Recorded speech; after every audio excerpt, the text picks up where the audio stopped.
action.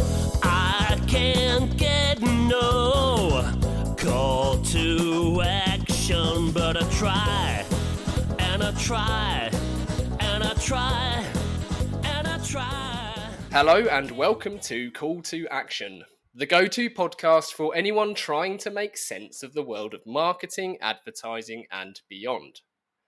In an industry that is a minefield of utter bollocks, we aim to capture our heroes and allies from the front line to have a chin-wag with.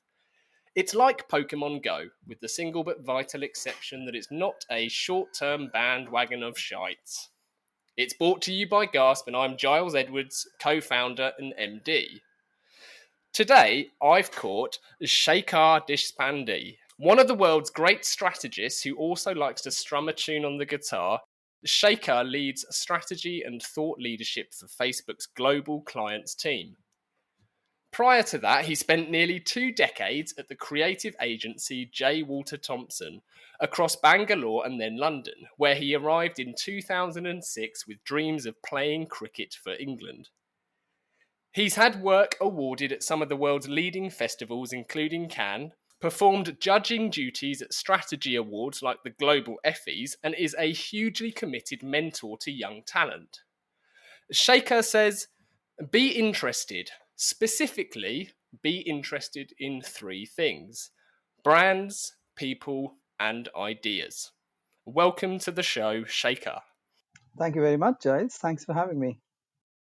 7 quickfire questions, Shekhar. So, Mac or PC? Mac at home, PC at work. London or Bangalore? Ooh, oh no, Bangalore. TikTok or Twitter? Twitter. Be different or be distinct? Be distinct. Nice. Freddie Flintoff or Freddie Mercury? Flintoff. 2 more. The Ashes or the Effies? The Ashes. And last one. Gareth Bale or Gareth Price? Nothing over Gareth Price. Well answered.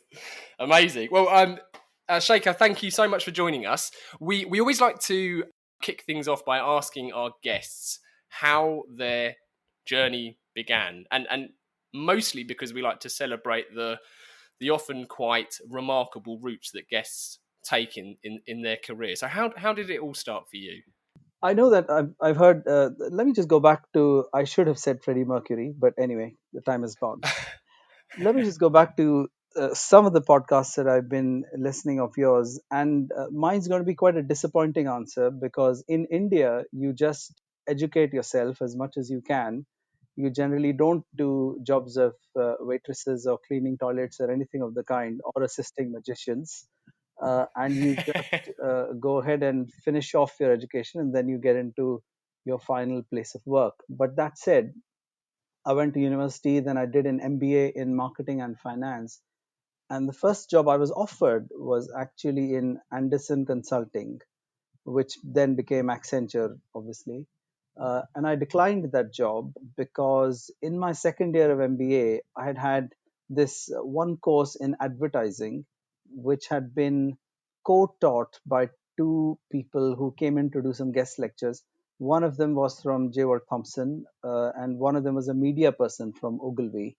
And I was so impressed by what they did and how they came across that I declined the Anderson job offer, and I kept looking. And in 2 days' time, I landed a job at Lintas as an account executive. Lintas is now called Lowe. It's had many name changes.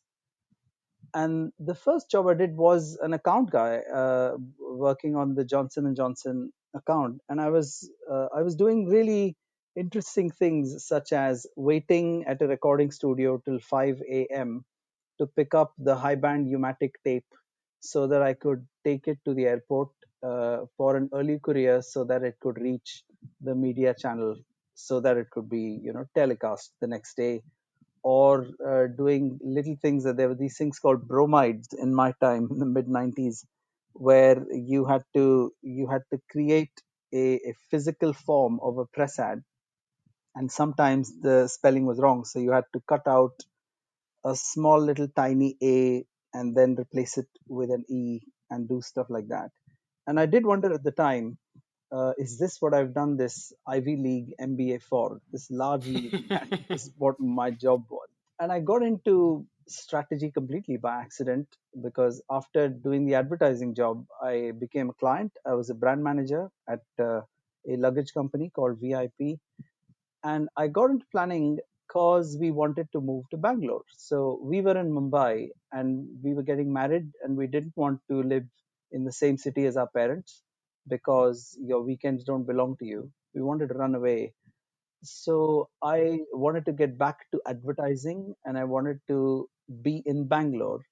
So the only job that I found, which coincided with our more or less our wedding time, was in this agency called Bozell, and it was not an account man job, which was what I was looking for. It was a planning job.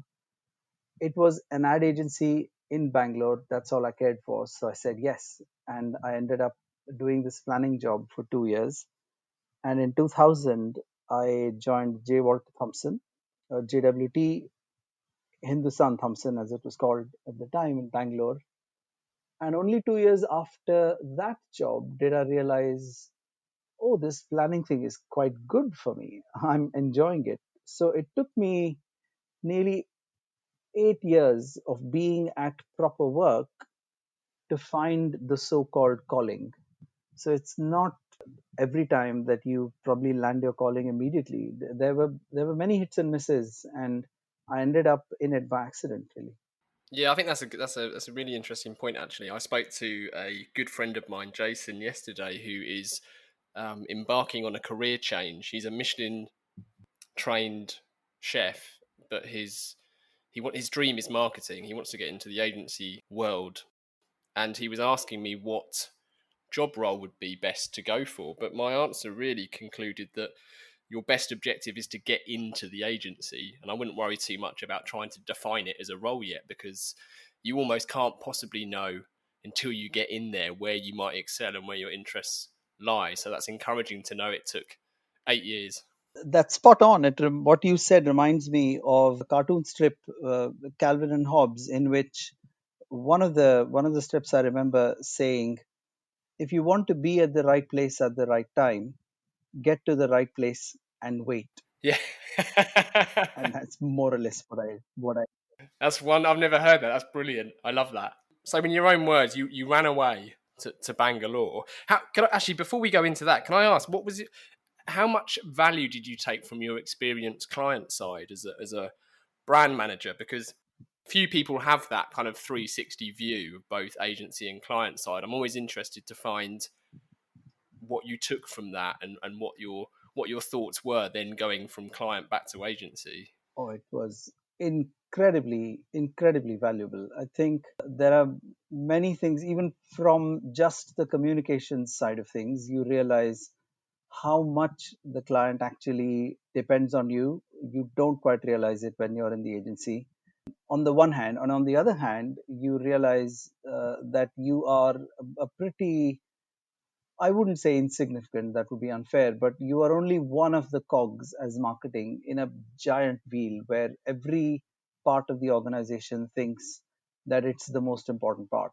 The manufacturing, R&D, sales, finance, and so on and so forth. You are just one of the many parts, and you have to exercise politeness, begging, pleading, and other skills such similar to that in order to get stuff done. Whereas in an agency, you just escalate, and any job you have in an agency, 2 or 3 levels up max, you'll have escalated it to a point where that person will be able to tell everybody you need to do this.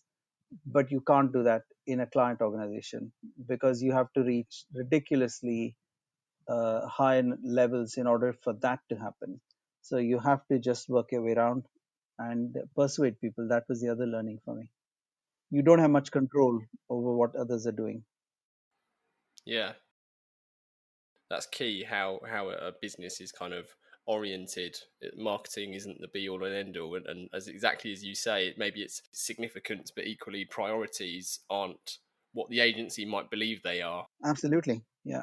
So I'll go back to my previous question was going to be, so you ran away to Bangalore. Did you run away to England? How did this happen? That's quite a leap. So well put. Interestingly, we probably ran away from Mumbai, but we definitely ran towards London. So there's no doubt about that. We had come to London and England, I guess. A lot of our close friends were here, and we had our son well after we came here. So in the time, both of us were in full-time jobs, and what we do with our money? So we just traveled, and we just fell in love with London. Not just because some of our close friends were here, but I just loved the one of our friends managed to get me in a game in Guildford, a Sunday game, which was just that was a tipping point, and we said no, we got to be here. So that was a dream, and we are living the dream. I wouldn't leave London for anything. It's just fabulous. Absolutely love it. So that was a cricket game in Guildford. It was a cricket game, yes. And so cricket played a part in your decision making. Actually, no. It's a nice thought to have, but obviously, the proverbial icing on the cake. But the thing was that in Bangalore, both of us in our careers were really happy and really settled and doing really well. And we both knew that there's only one shot at doing a control alt delete on our lives and moving somewhere else and starting over. And that shot is before we have kids. So we wanted to do it before starting family. So that was the chance. And it took me 2.5 years of knocking, banging my fists and kicking on doors and screaming and all of that to get here. But eventually they gave up and I got a transfer. Was there anything challenging about the move? So both with your JWT hat on, but equally personally, because that must be quite a challenge. I think the initial 2 years, I, in my role, found more similarities than differences because I guess the bigger difference was that our Bangalore office was about 60, 65 people, and the JWT office was 450, 500 people. So the main difference is in the office size, and I found lots of similarities.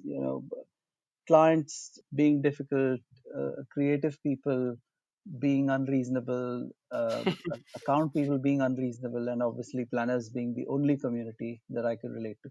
So and more and more of that. So jokes aside, I found lots of similarities initially, and then I realized the difference between a relatively more direct culture back home, where if you've done badly, if things have gone badly, you will know immediately. But I had to learn to read into stuff and to actually look for things that were not said or things that were not done and the significance of those kind of things versus just someone saying to the agency's face, if you have a meeting like this again, you're fired. And we would go, oh, okay, that's an amber alert then. But no one would say anything like that in at a client level or even within the agency. So I had to work really hard to understand what was going on. That was a bigger challenge. Yeah. Did you have a preference for either approach? If you asked me, it depends on when you're asking. If you ask me now, I definitely prefer this approach because I can read it. If you actually do an anagram of my full name, it anagrams to heed, end, harsh, speak. Really? So yeah, so and that's very true to me. I don't like confrontation, and I like casual, and I like politeness. So I definitely prefer this way around. But if you had asked me 14 years ago, the thing I was used to was more direct way of understanding whether things were going well or badly. It's great. Obviously, you had the continuity that JWT offered, and also the planning role, and all of the similarities that you mentioned, aside from the physical size of the office and the head count. What kept you at JWT? Because you were there for nearly 2 decades. I was there 19 years, wasn't I? So it took me a while to look for something else. But what year are we talking about? Maybe about 2015 or 2016. I was fast realizing that I am, as an individual, growing in influence, and the advertising agency as an entity is declining in influence. So I needed to be somewhere where I would spend the next 10 to 15 years in a mutually beneficial organization where my influence was benefiting the company, and the company itself was more and more influential on marketing rather than less. So I took a pretty a tough call of deciding to go further upstream in my career and look for areas and roles that did not involve creative work, much as all of us probably got into advertising because of it, because that would be I felt that that would be my sweet spot. And then when you're a bit grown up, it's a question of meeting as many people as possible and having as many coffees as possible. And then one day somebody calls you, and this is what happened. I had a wonderful guy, Ian Crocombe, who I had met, and then I never heard from him for 15 months. And then suddenly he called me and said, "There's a new role coming up. Based on our conversations, I think you'd be a great candidate. Are you interested?" And then I was hired. Amazing. And so, can you explain what your role actually involves now at Facebook? Pick any lofty word and stick it on my role, and it probably makes sense. So it's called strategic partnership, strategy, and thought leadership. But we have a team called a global clients and categories team, and our job is to help more and more clients be as successful as possible. But that is a global clients team, and what I do is think of me as the strategist or the planner for a team that is full of very smart business directors running big businesses. So there are certain upstream questions. For example, one of the recent pieces of work I've done is how do you accelerate demand for electric cars? And I would come up with a perspective on that. Or what would our point of view be on influencer marketing or on e-commerce and how it's changing, how people are behaving, and so on and so forth. So these are some of the more upstream subjects or areas that I work on getting a perspective on, a point of view on that helps our clients, and and potentially then to go beyond just the global clients team as well. I suppose broadly speaking, you're still responding to briefs as much as you would in an agency world. But that particular example you just gave, how do you accelerate demand in electric cars? I mean, that as an example sounds fascinating. And so the processes might not differ hugely, but there must be lots of differences to the more standard agency life at JWT. Are the processes similar, the same, or are they quite different in how you might approach that? Wow, I mean, how long have you got? It's very, very, very different. I think the I would spend a lot more time on doing the upfront bit, and I would do it with the intention of solving problems, but solving them more long term. And in an agency world, my job would be sometimes to do just the upstream, but the output is always creative and it's an idea. So you most of the time you need to solve for it immediately, as you know anyway. The process, interestingly, the process is it would not be that different. We would like all strategy people or planners, we would go out and look for as much information from as many different perspectives as possible, and then we would we would churn all of that and then come up with a point of view that is simple and compelling and useful to clients, most importantly.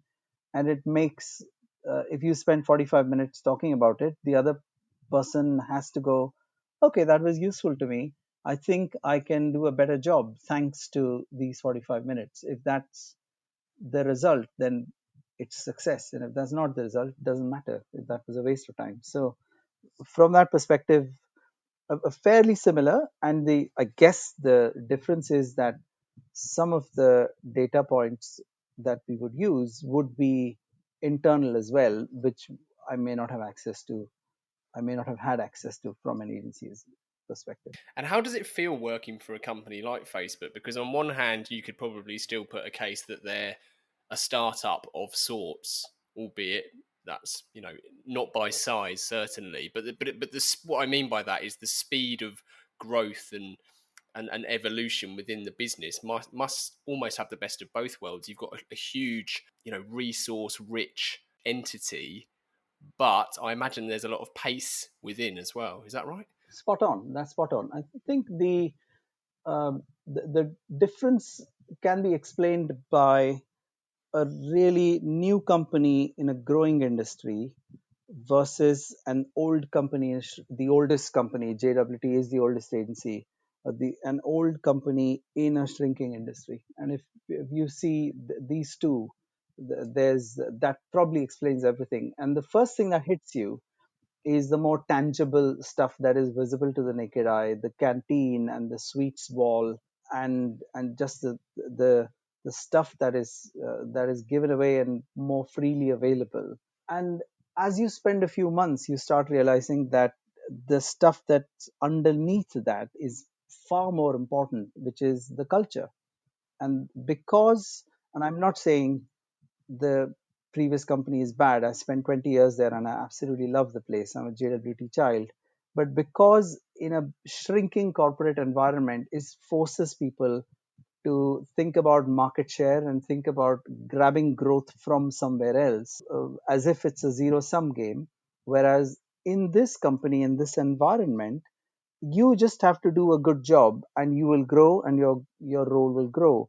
So you do not feel at any point the need to have someone else's lunch, and that has profound implications on how people are with one another. They happily share relationships, they share their IP, whatever work they've done, they go, here you can have it, do whatever you like with it.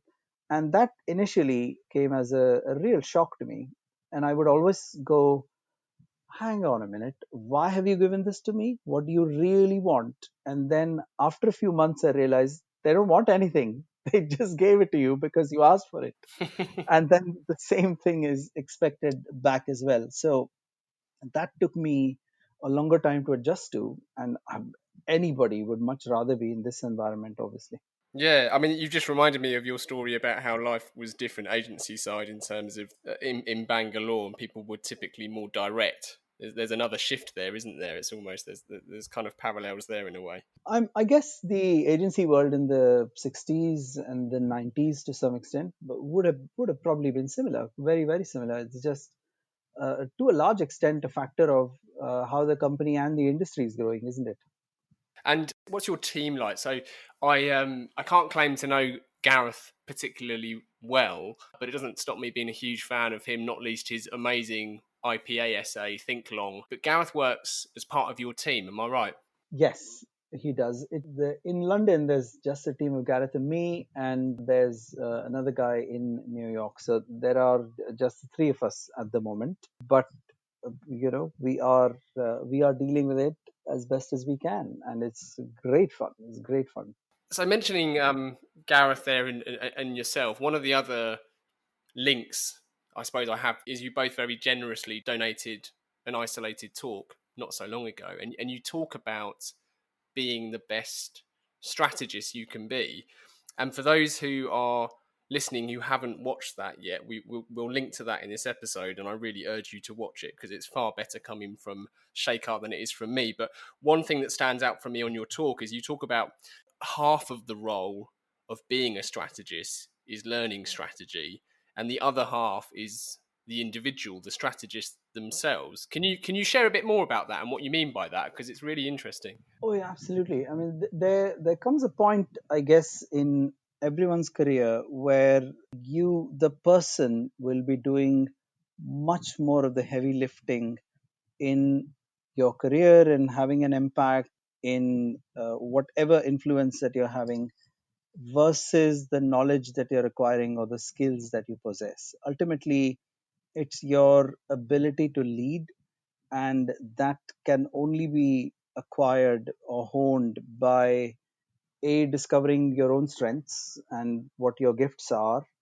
and b discovering your personality and really being comfortable with it. So that's been such an interesting journey for me, because when you're on the other side, I guess when you're younger, you somehow think, oh, people in their 40s, they must be so much smarter, they must know so much more. And you think there's an endless cornucopia of knowledge and that you keep absorbing it. And the more you absorb it, the better you will get and the more you'll grow. And then there comes a point where you realize that it's really not that way. And for me, it came in relatively, you mentioned the video, so I won't repeat what's in the video, but for me, it came in a relatively challenging environment. But even if you're not, at the risk of losing your job, you will realize that beyond this point, pushing it in your career goes down to personality. It's not down to skill. And that because the most roles in a senior job have to do with leadership. It doesn't matter whether that leadership is just intellectual leadership, or whether it's leadership of people, or whether it's leadership of large organizations. Ultimately, you are going to take decisions for which there is no certain outcome. And in order to get a lot of people behind that decisions, you have to be absolutely convinced that it is the right one.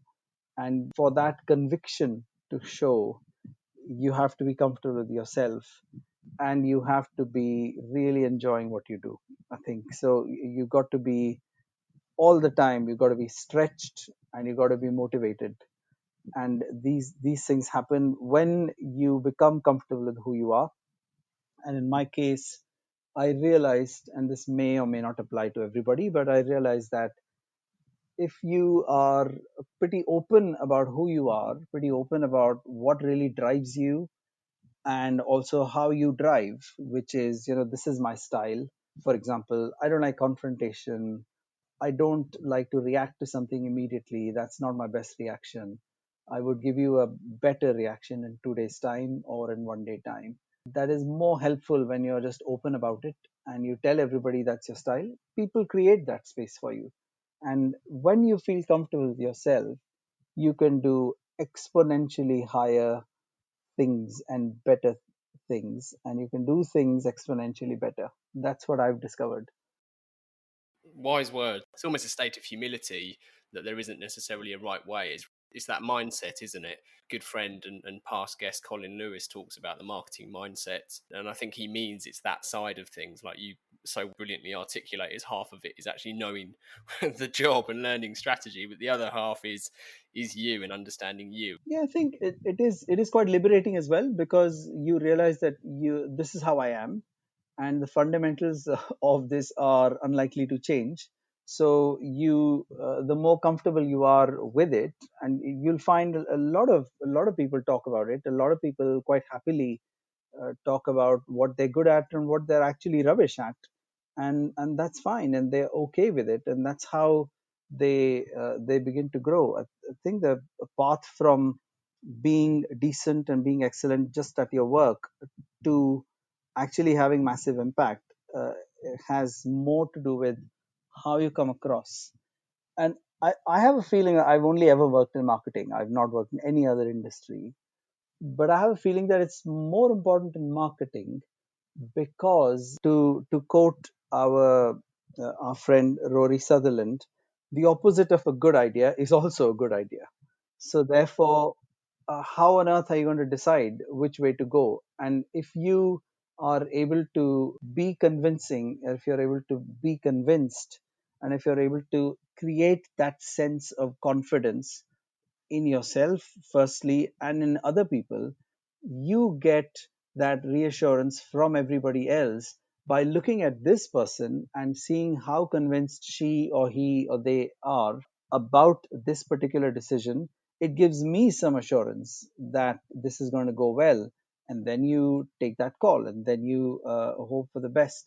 But you never know whether it's going to work or not, because, as we say, there is no mathematical formula for it. The job is to persuade people to feel confident enough to do something. And in order to do that, if you're not comfortable with yourself, you're going to struggle to persuade others eventually. And that's been my journey, at least. Yeah, it's music to my ears. You never know if it's going to work or not. I love that. I wish more agencies would admit that too. They do, don't they? But in a closed room. Yeah. Yeah, they do. But I think it's a strong lead. It's a strong lead. I read a great article a few years ago, and the essence of the whole article was that it's the decision making process that's tied to strategy. And yes, the value an agency or a group of people in whatever walk of life might have is years of experience and intelligence, but ultimately we can never be sure if something's gonna work or not. I think Ogilvy classically said something about just because an idea worked before, for that very reason it may not work again because it's lost originality. And I think that's the kind of caveat that people need to, like you say, it can be quite liberating.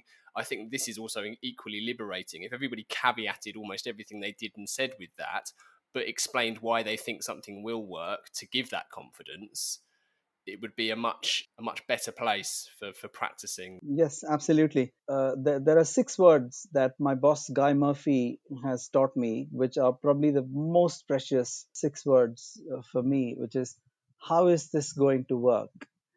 You don't have to know, you just have to have a plan. And don't just tell me it's brilliant. Don't just tell me our most senior person loves it and therefore somebody needs to buy it. Have a theory on how is this going to work. And if you've come up with a theory, then you probably thought about it a lot, and then you know what effect you're expecting. And it doesn't just apply to creative work, it applies to the presentation. I mean, what is the response you're expecting? And from that response, what are you hoping will happen? If you have a plan on that, then you probably thought it through. And that's the most important way of ascertaining whether you're confident about something or not. Fantastic. Yeah, it is a plan. It is a plan. So strategy is essentially making decisions and having that plan. What's the future of strategy then? Because you've written a great article for Walk about, is it time to set strategy free? What do you mean by that? Wow, I mean, that was from an agency's perspective, obviously. I was at JWT back then, and I strongly felt that. So, if you go back many, many decades, when the media business was disassociated with the creative business, and I think I've read someone who has said more or less the same thing, but the opportunity was to go beyond just advertising. The opportunity was to become creative problem solvers. Isn't it Rory who said that? I could be wrong. And I felt like that was just brilliant. And I felt like, okay, this is actually what has happened. And in the time where the strategy function was set up, strategy, one way of looking at strategy could be that it is upstream creativity. It is, as Stephen King, the great man himself, said, strategic imagination on a grand scale. The key word there is imagination, is not logic, it's not calculation, and it's not any of that. So if your job is to do upstream creativity rather than midstream or downstream creativity, ultimately that can be applied for things other than just advertising. It can be applied for things other than just messaging. And I realized that we, as a creative agency world, especially the top 20, 30 agencies, they have done the opposite of what Byron Sharp suggests. I mean, we have done the opposite of trying to increase our penetration. We did not go after the world of business, let's say, as defined by annual turnover. If you look at the top 20, 25 agencies, if as a client your annual turnover was, let's say, lower than 1 billion, the agencies were not interested. They couldn't talk to you. And what about the thousands of companies whose annual turnover potentially is $5 million, 200 to 500? And if they just want some solutions from really creative people by giving them 2 days of their time, 3 days of their time, a week of their time, then why would we not want to solve for that? And of course, that applies equally to creative people as well, and not just to strategists. But I increasingly felt that there was an opportunity there. And we, as I've said in the article, we kind of ended up selling strategy as if you imagine Waitrose saying, well, okay, you come here for our cheese and you love our cheese, but you can only have access to the cheese section if you commit to buying Waitrose own label sugar and cereal for the rest of the year. And then we can let you in the cheese section. That was more or less the pricing model, where if you bought enough creative talent, enough creative work for a year, then the agency would say, "Oh, this is a high paying customer, so we're going to throw some planning in for you." And it's just that's the reason why I felt that planning was only in service of its creative sibling. But what if the imagination and the kind of upstream creativity could be used in increasing penetration, in creating bite sized, smaller solutions where you didn't necessarily spend 6 months working on one campaign, spent 6 days trying to help a business that has 5 shops, $100 million of revenue, $50 million of revenue. Why not? And we could have grown our business that way, I feel, but somehow we ended up not doing it. Yeah, no, so you articulated that really well, and you're right. I have heard Rory make similar kind of arguments, and of course you're right. I mean, if we're pitching ourselves as a collective of creative thinkers, why should that be prohibited by a business's turnover position and even the stage that business is at in terms of growth? Because actually, there must be a plethora of really exciting businesses who are only 2 or 3 years away from enjoying that type of success, and our role could be instrumental in accelerating that. Totally, and partly what I like about my job now is that in an agency world, invariably what you're doing is your greatest success probably means someone else's defeat. Where if I work for one particular company, then I am trying to gain market share for it at the expense of someone else. But here I feel like I'm here to help everybody. I don't have necessarily competition, and that's the other liberating thing that I like about it here. I have a couple of listener questions for you, Shekhar. Go for it. Asking the general public for their opinion, be it on Brexit or boat names, is notoriously fraught with danger. But we do have two to put to you. I'm going to start with Luke, actually. This is a good one. So Luke says, I understand you're a singer-songwriter. Is there any relationship between the process and creativity of this and the fundamentals of planning and strategy? The short answer is yes. And I've had the good fortune of being at both ends of it. So I've always been a singer guitarist, but I've not been a songwriter forever. So I started writing my own songs maybe in 2008 after one night when close friends, we were all jamming in Surrey in the house. And at 4 in the morning, we were all saying, we're all in our 30s now and we're still singing other people's songs. Shouldn't we be writing our own songs? And that discussion ended. And about a month later, every one of us started writing our own songs. It's just bizarre. So when I started writing my own songs, it took me a year, maybe 18 months to realize that when I'm writing a creative brief on a Monday, I would look at the brief and go, wait a minute, how is this sentence going to help my creative team? How is this going to help the creative director?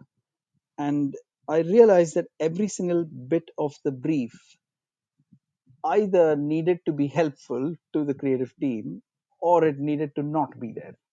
And that I can directly correlate to my songwriting process, because now I'm stepping in the shoes of that creative team perhaps. And every time I get some input, so in my case, Monica is my planner in songwriting, and she would go, okay, I've heard these 2 verses, 3 verses. The point you're trying to make is, and I would go, oh, God, okay, I'll have to drop the pen and think about this for 3 days now. But that's the kind of question that's helpful. And a lot of times, even if I play the song to somebody and they go, oh, yeah, yeah, I loved it and I like this and I like that, I'll go, okay, that's not really helped me make it better. So, what is going to help me make this better is the only reason why a creative brief exists, as the one and only John Steele says in his book. And I started writing creative briefs from that perspective after becoming a creative person myself. And that, I think that perspective is really important. And that's why whenever I do classes for the APG, I tell as many people as I can, whatever your thing is, do something creative yourself so that you can step in the shoes of a creative person, understand what it feels to get input that is helpful versus getting input that's not helpful. So that's it. It's been serendipitous, but it's been a really useful, important journey for me. That's excellent. Brilliant. That's a great answer. The second question should be quite comfortable for you. So I mentioned on in your intro that you're a mentor, and you mentor and train, as you just mentioned then, for the APG, IPA, Marketing Academy, the brilliant School of Communication Arts, and I'm sure I'm sure many more. So question 2 is from Asha, and she asks, do you have any advice for new starters in the industry, particularly given the current circumstances? Oh boy. Given the current circumstances, are you sure you want to join the industry today? Is the first question. I guess I want to go back to some of the real simple fundamentals of what marketing is and what bit of that you're interested in. So one view of looking at marketing is that it's essentially taking a need or a product, because sometimes you just come up with an innovation and a product that people don't necessarily need, like an iPod or an iPhone, for example. But you're taking a need and a product and persuading people to want it. And ultimately, that's all it is. There's nothing much more to it than that. And so, why would people buy something? And how do people behave? How can they be persuaded? The fact that subjectivity, and to go back to Rory, the opposite of a good idea can be a good idea. The fact that a lot of creativity is involved in persuading people to do X and not do Y. And at the moment, I guess the predominant mechanism for doing all of this in a profitable and commercial way is the brand. And the brand, we must remember that the brand predates marketing. Jesus is a brand, Julius Caesar is a brand, Plato is a brand, Diogenes is a brand. So these things have existed. They are very, very strongly held beliefs and points of view that find followers and fans, and people identify with them. And therefore, the holy trinity of the marketing business, therefore, would be: do you understand how people behave? The fact that they don't always behave rationally, what drives them, and so on and so forth. Do you understand the business of ideas? Because ultimately, a product or a line or a welcome line or any of the behavioral economic stuff, folding the envelope on the long side rather than short side, stuff like that. These are little things that can make a big difference. So being interested in that, and ultimately being interested in a form of business, and how does business work and how does marketing work.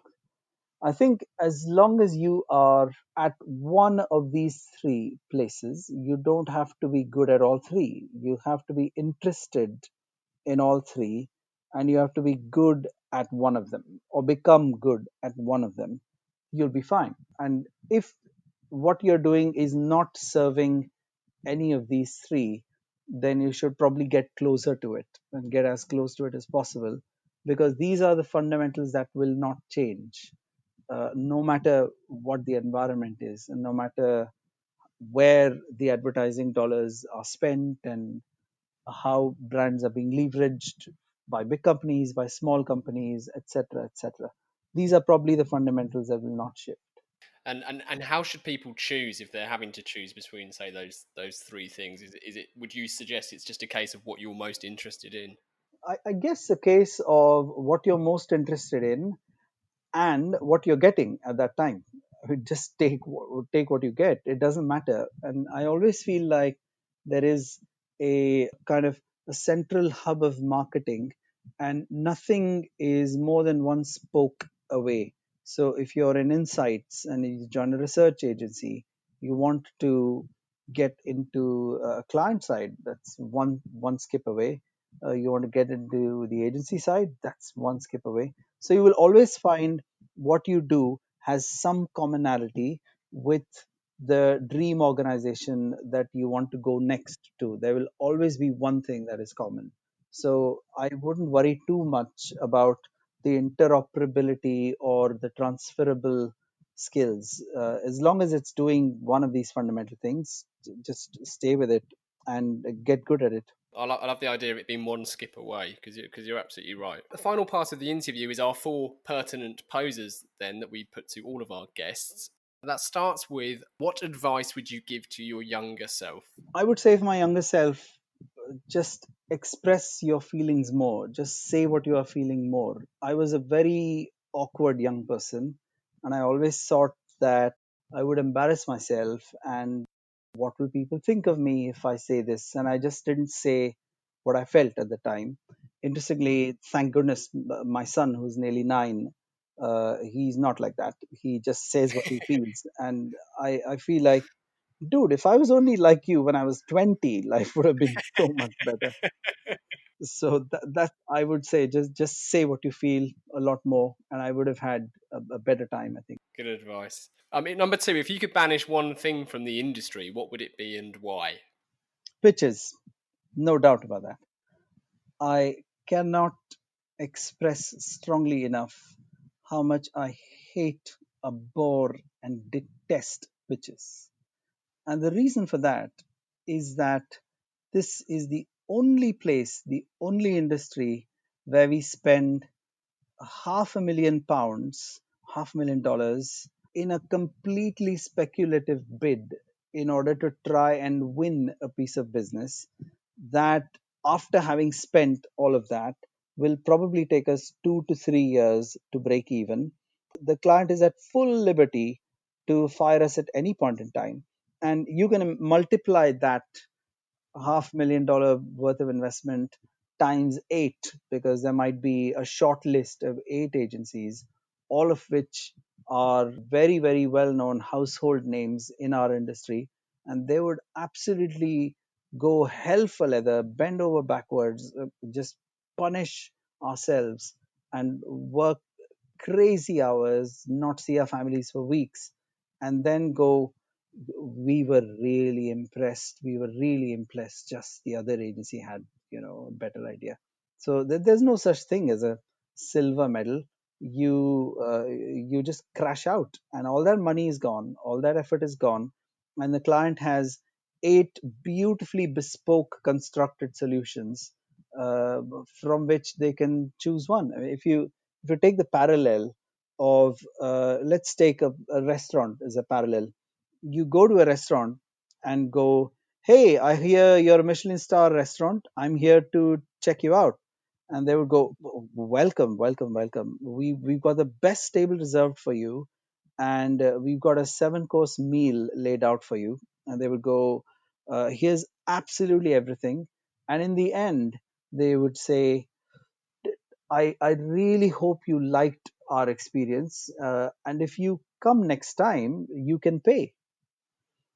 That's the equivalent of what we do.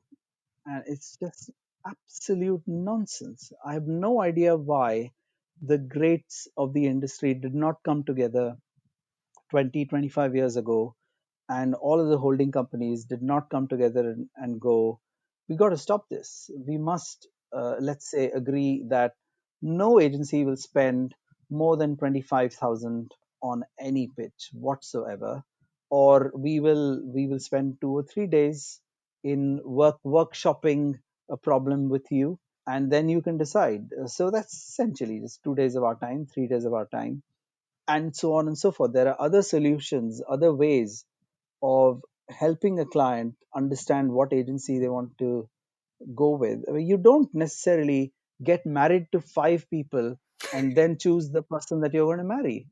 This is just nonsense. It has to stop. Yeah, I honestly, if you could see how happy I am for your answer there, Shekhar, I adore you for giving us that answer. The world that I operate in from an agency perspective is going to be vastly different to your 20-year experience at JWT, simply because we're a very small independent. But from my perspective, the conditions of pitches often prohibit the conditions required for good strategy anyway. Therefore, it becomes just through lack of resource, lack of time, lack of research, and therefore it becomes more of a beauty pageant type process.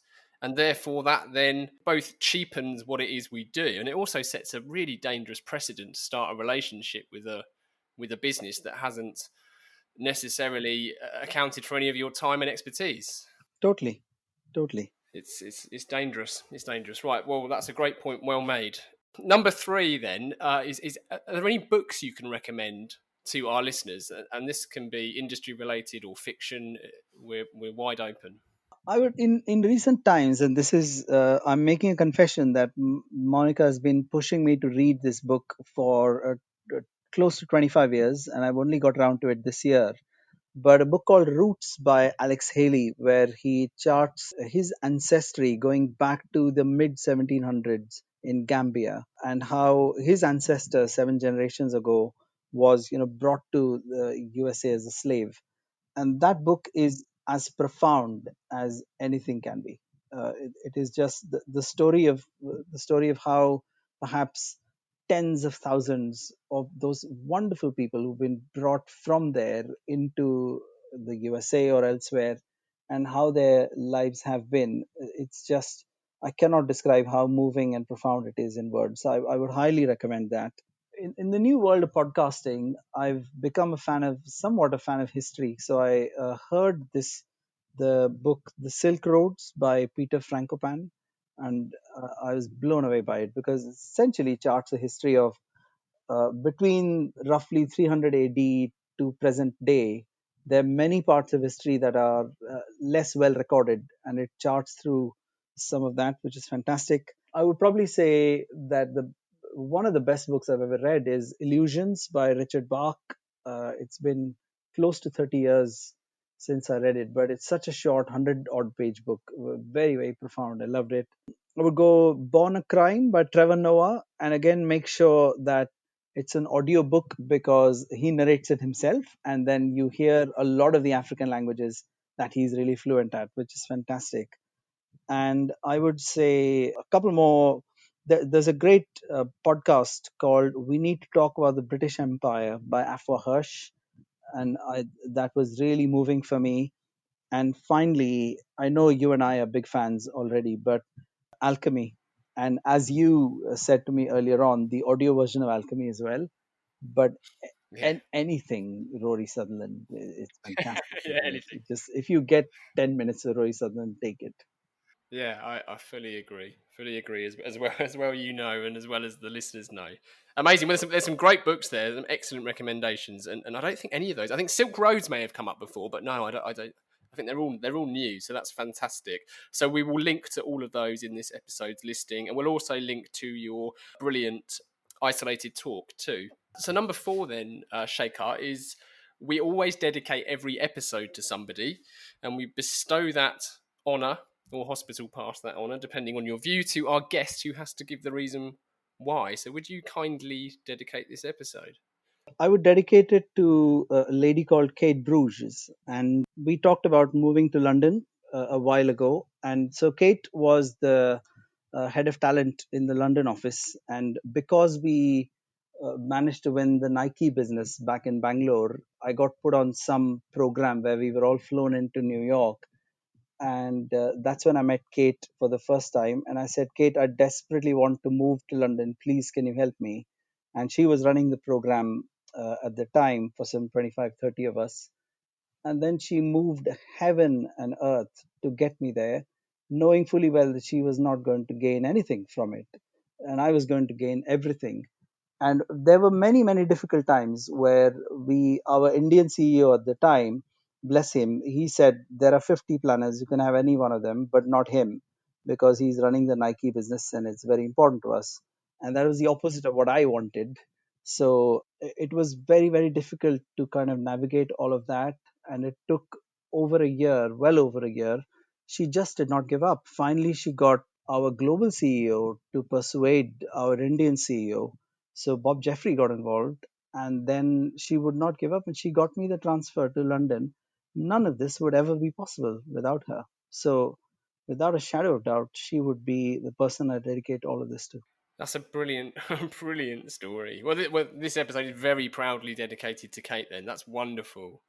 Wow, it's amazing, isn't it? How nice people can be when you ask for help. Absolutely, absolutely. Shekhar, thank you so much for joining us. I've enjoyed this even more than I knew I would, and it's been a real pleasure to talk. Likewise, Giles. Thank you for having me, and really enjoyed it as well. As a final call to action, how else can people get more Shekhar Deshpande? I'm not very good at it, am I? This is really something I should do more of. I should write more. I should speak more. But I guess keep looking me up on LinkedIn, and you can get more of me by actually just getting in touch with me. And I would definitely take you up for a coffee if you want to have a chat. Amazing. Well, you heard it here. You get in touch. Get in touch. You certainly won't regret it. So thank you once more. It's been a real pleasure. Thank you to everybody listening. If you've enjoyed this episode, please do share it and review the pod. Keep questions and guest requests coming in. To get in touch, it's really easy to find us online. You can check out CTA Pod on Instagram or just email hello@calltoaction.co.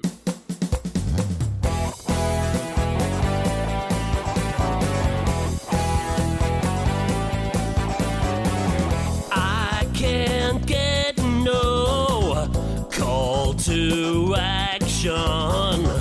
I can't get no call to action, but I try and I try and I try and I try.